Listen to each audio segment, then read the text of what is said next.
Warning, the following video contains spoilers. If you don't want this episode spoiled for you, switch the video off now.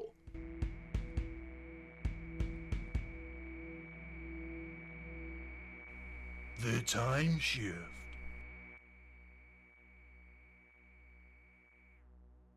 Okay, so before we get too far into this week's review of Doctor Who, I want to know what you thought about this week's episode of Doctor Who. Did you love it, or did you think it was an unmitigated mess from beginning to end?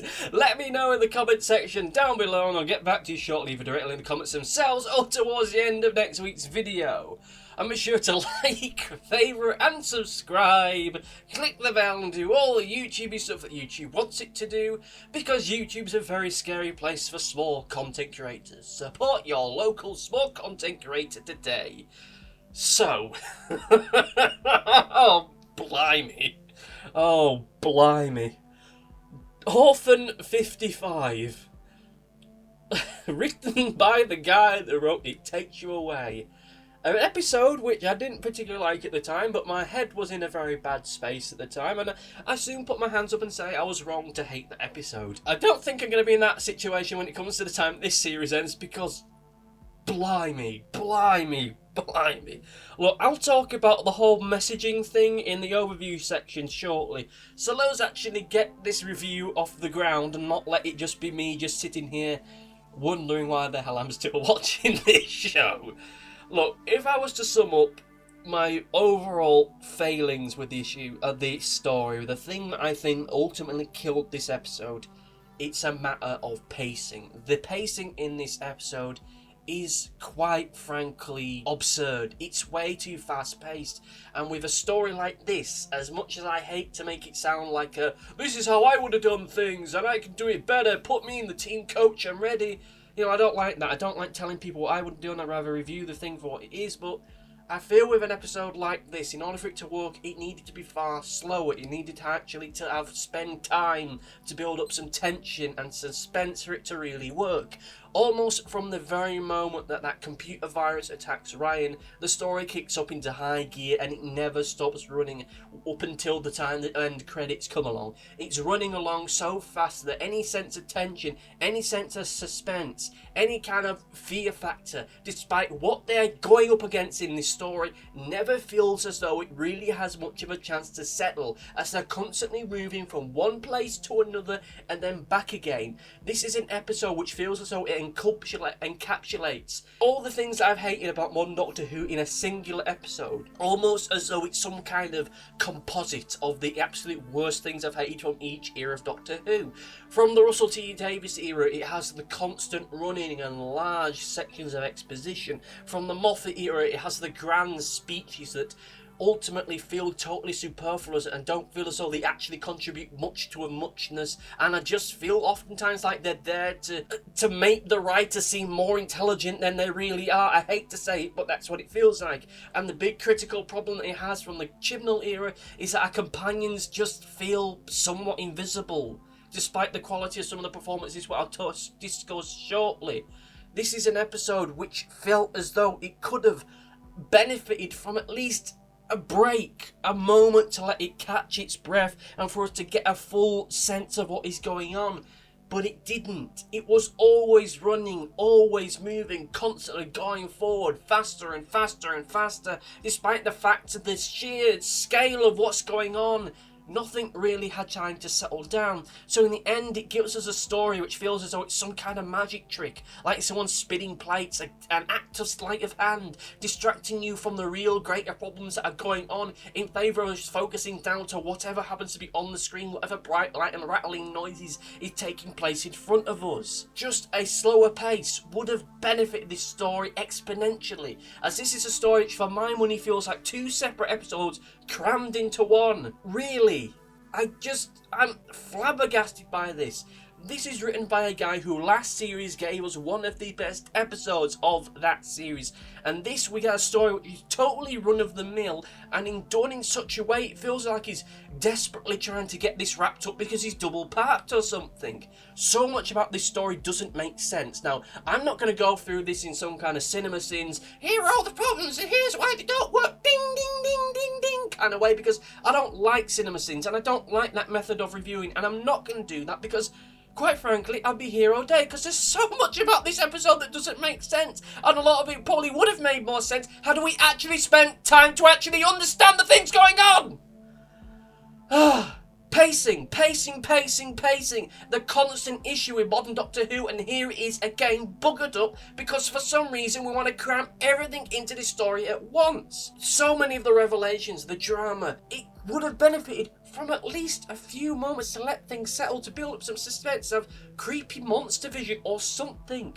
Many of the revelations that take place in this story feel as though they're to artificially create drama and to raise the stakes in ways that feel frequently unnecessary. The Doctor and co are being attacked by killer aliens that number in the billions. There is no amount of sonic screwdriver magic one waving that's going to make them disappear. There's no moment where the Doctor tries to reach out to them and negotiate. They're wild, feral animals, and they've got to try and find a way of surviving it.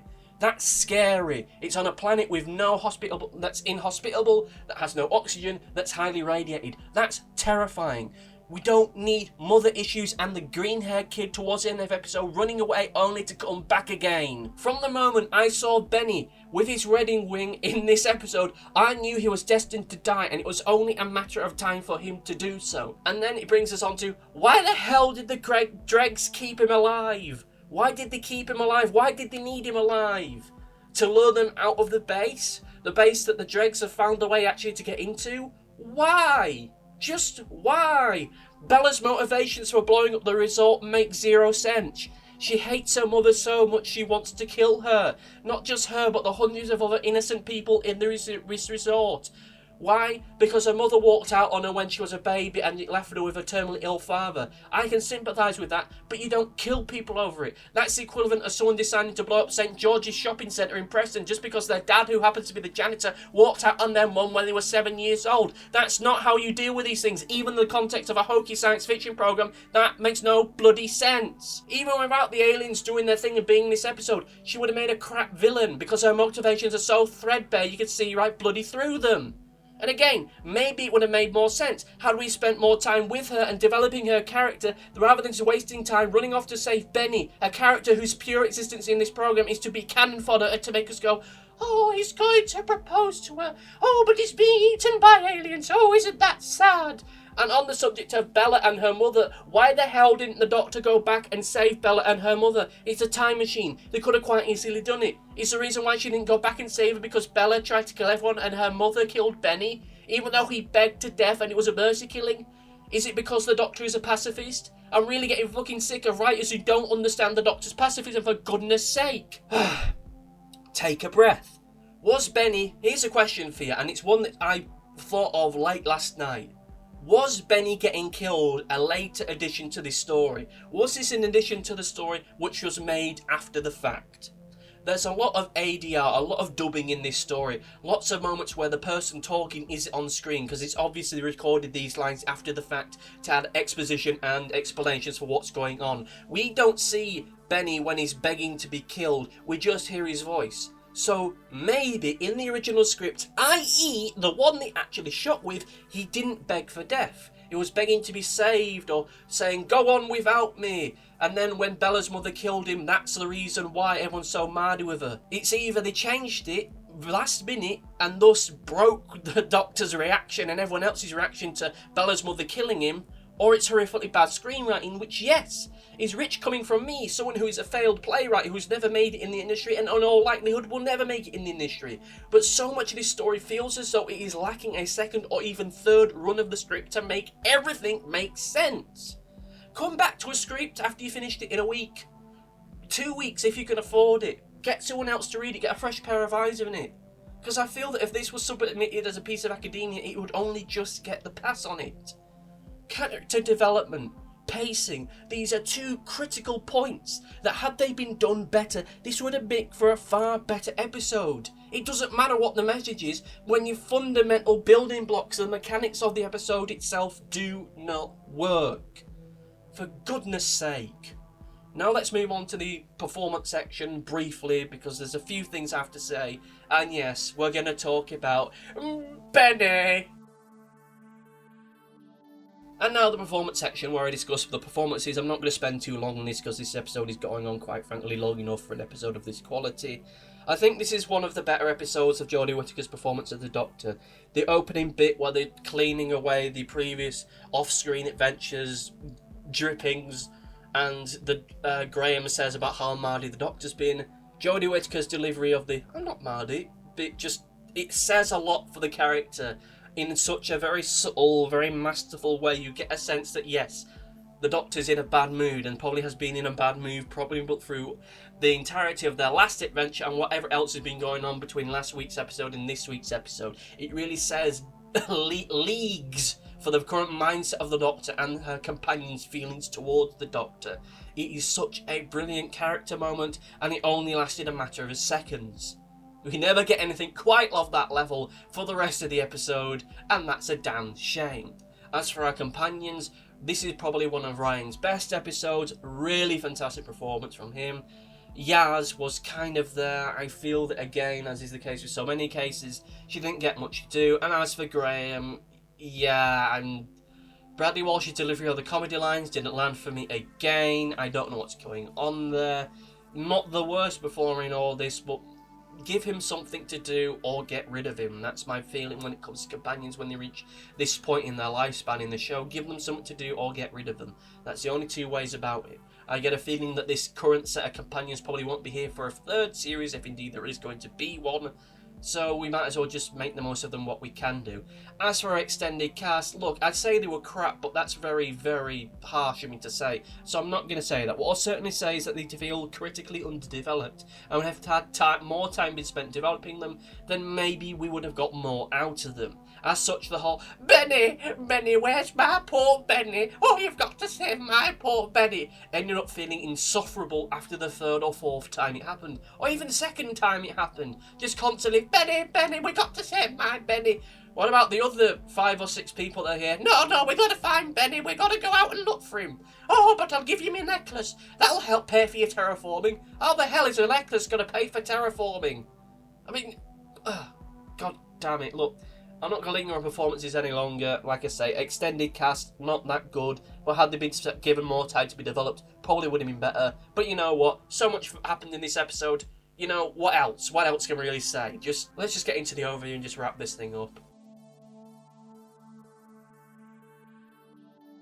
Okay, so the overview. What did I think about this episode as a whole? And as you can guess by my ranting and my raging and my anger with this, I did not like it one bit. It started off so promising and rapidly went downhill. The reason being the critical failing beyond anything else is its execution. Not its messaging, its execution. It's an episode with very little character development within it, very little tension, very little suspense, and the reason why it doesn't have those things is because this is an episode which was going 110 miles an hour and did not stop. It felt like 2 episodes smashed together. 2 episodes just thrown together, and then we just had to try and make up something from the pieces of it. A few more scenes of just everybody sitting and making sense of it all would have meant so much, but we didn't get that. We really didn't get that. Now, as to discuss the whole messaging issue, the thing that people have taken much umbrage with, as I have said many times, I have no issues with messages, political or otherwise, in Doctor Who. I've never had issue with them. However, as is the case time and time again, in the modern run of Doctor Who and in the classic run of Doctor Who as well, very rarely does it work because it becomes down to a matter of execution. Doctor Who and its messaging is very rarely subtle.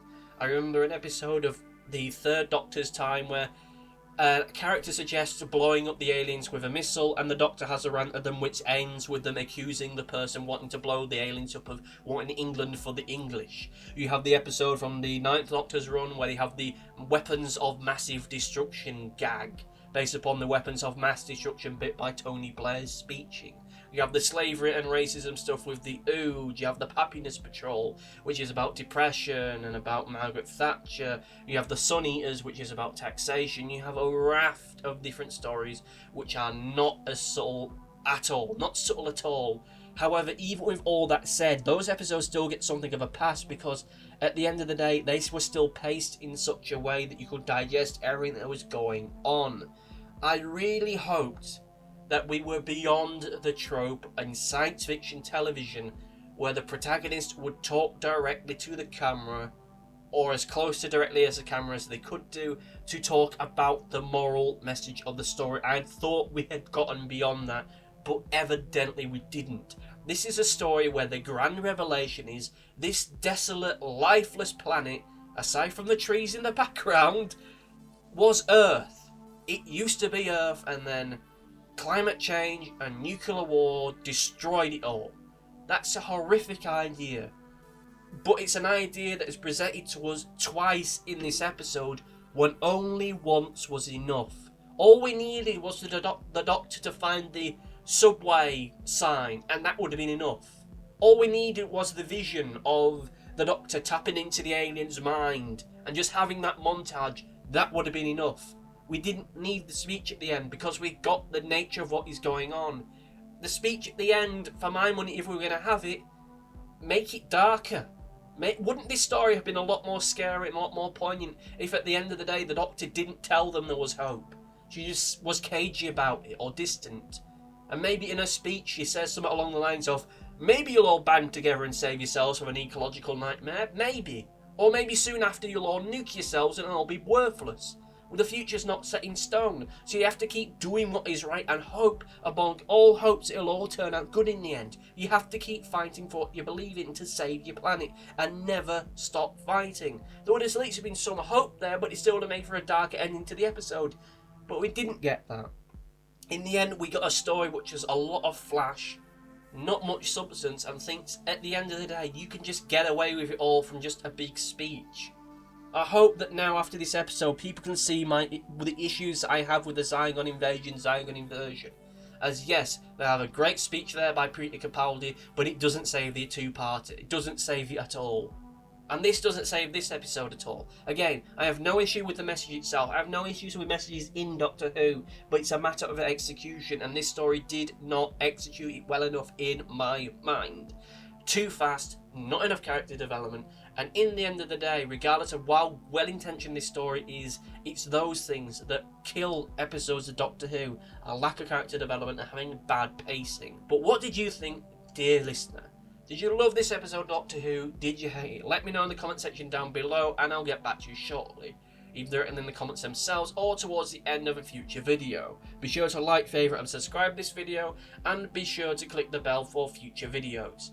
Thank you for listening and goodbye.